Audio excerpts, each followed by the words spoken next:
you for your interesting and poignant words. We've got some time for questions from the audience. If you want to come and sit, or Yeah, of you course. come.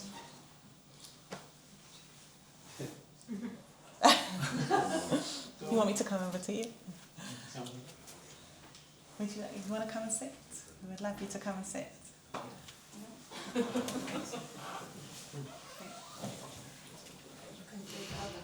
I don't have a clue how to do that. You too. That's it. You too. No, I don't think that's what I needed to do. So then נראה לי שזה... Come and sit. Okay. So, yeah, Yehudah. Hi, so thank you both. My specific question is for Professor Ben-Chorin.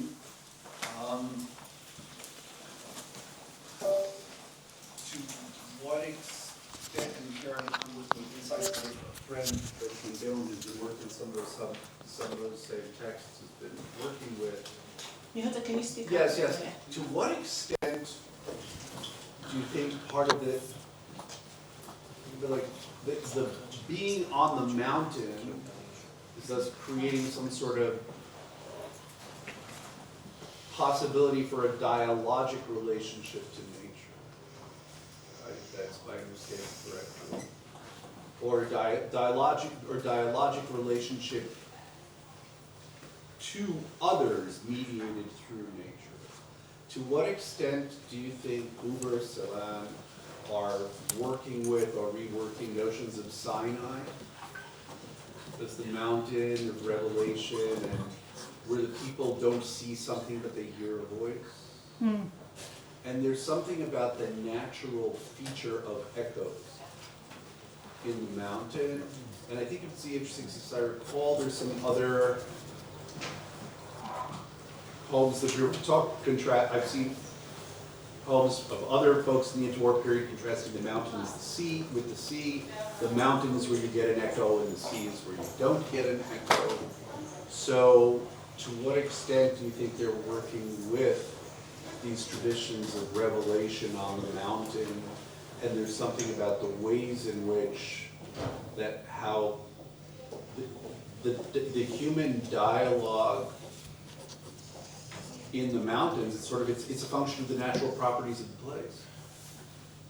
Right. Of echoes. I mean, is that something that you think is at work here, both that understanding of the mountain as well as the traditions of revelation on the mountain? Yeah, beautiful. Very, very interesting question. I can just, skip.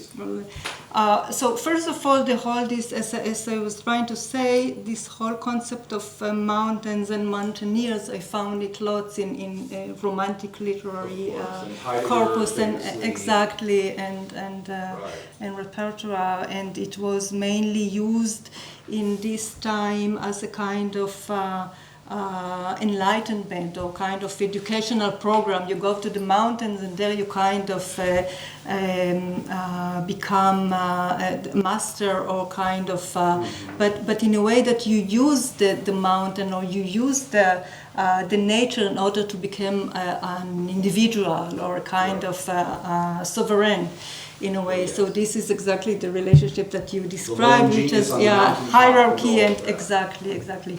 Now, you asked about this tradition of revelation, and of course, some scholars do point out the connection to Mount Sinai. Of course, if we think about this revelation, but the thing is that both in the case of Buber and in Celan. It doesn't happen on the mountain, but rather when he goes, like in Buber, it's very precise. When he goes down, when he descends the mountain, then he has this revelation, and Gespräch, so to say, conversation appears to him. So it's something that is a bit different from Moses on the mountain. I mean, this may sound totally random, but it reminds me, Ernst Troeltsch has some line when, like, the church begins when Jesus descends from the mountain. Yeah. And it's no longer the Sermon on the Mount, but it's exactly. something you have to live with other people. Exactly. And but here Buber is saying that's actually where the real revelation begins. But also in the original biblical text. Moshe has descended when the Aseret HaDibrot begin. He's not on the top, he's on the bottom. And Tzelan doesn't even reach there. I mean, it's his protagonist. They are on the way, and the conversation interrupts the walk, so to say. They're onto the mountain. So, and the echo is very important, of course. And there is another figure which I did not mention, which is Kafka. Right. Yeah. Ausflug ins Ausflug ins Gebirge. Right. And of course, Tzelan quotes both Buber and Kafka, and with Kafka, this very short story, it's all about loneliness and the echo. Like he very much likes to be part of community, but then what kind of community? And there's all these sorts of and Kafka is of course also from 1913. So in a sense, I think it's a very nice remark about the possibility to hear, but then not to hear yourself. The whole thing is to go, beyond the self in order to reach out the other. At the risk of being like ridiculously clever, do something like you're learning about playing with Thomas Mann. Also, And Ken Zauberberg, Zauberberg, they talk each other to in death, German and then they Romanticism just you go find down. it all. Exactly, thank you. We don't have so much time, so we'd love to hear Sorry. if anyone else has. Yeah, A question for Professor Tzachi. You ended the talk close to the end about Rabbi Nachman, about every plant has its own tune. And I was thinking about the line before that every shepherd has its own tune. And to say that maybe the idea that every shepherd has a different tune of understanding every plant and every area and maybe even every mountain is also might be like an anti-Christian idea that there's not one shepherd for being. We are all shepherds of being. Yes, but I don't think it was anti-Christian for Rabbi Nachman. I don't think so. But,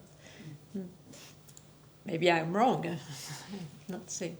But what is important is the link to the country, to the animals, and what I wanted to explain is the way many people in France, at least, argue that the Bible is responsible for what happens now in nature and so on. And I wanted to explain that they don't know anything about what they are talking about. But it's and. One more question? No, we've got to stop. talk after no. Okay. We need to keep I the thought we line. had 1 Keep minute. the line, go. It's okay. Is it a short one? No, okay. We'll leave it there. Thank you so much. Thank you very much.